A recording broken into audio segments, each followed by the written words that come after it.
Kung akala mong healthy ang mga prutas, pakinggan mo itong sasabihin ko.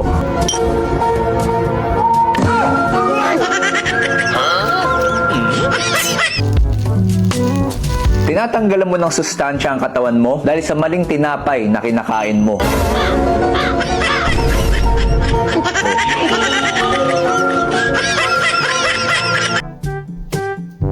Kung may nagsabi sa'yo na dapat kang maligo araw-araw, isang malaking kasinungalingan yan.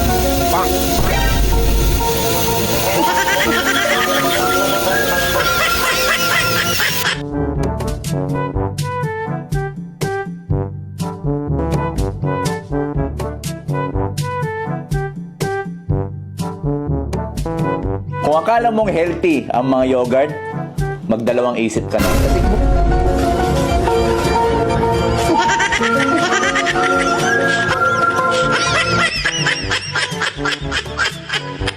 malaking kasinungalingan yung sinasabi nilang kailangan mo ng 8 glasses of water every day.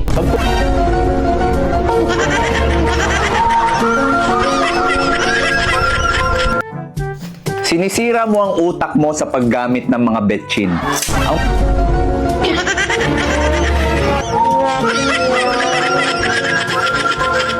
Alam mo bang mas lalo mong sinisira ang mukha mo sa paggamit ng mga pimple patch?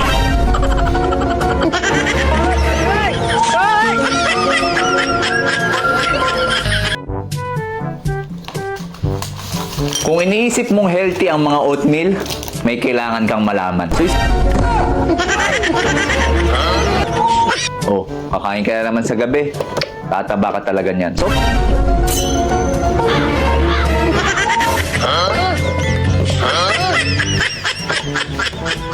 hindi mo to napapansin sa ngayon, pero unti-unti mong sinisira ang puso mo kakagamit ng air fryer.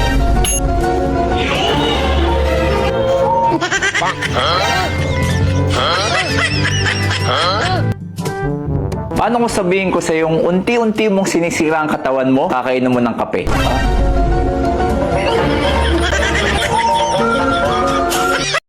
Malaking kasinungalingan yung sinasabi nilang bawal ka magpuyat. What the fuck? First blood. Double kill. Triple kill. Maniac.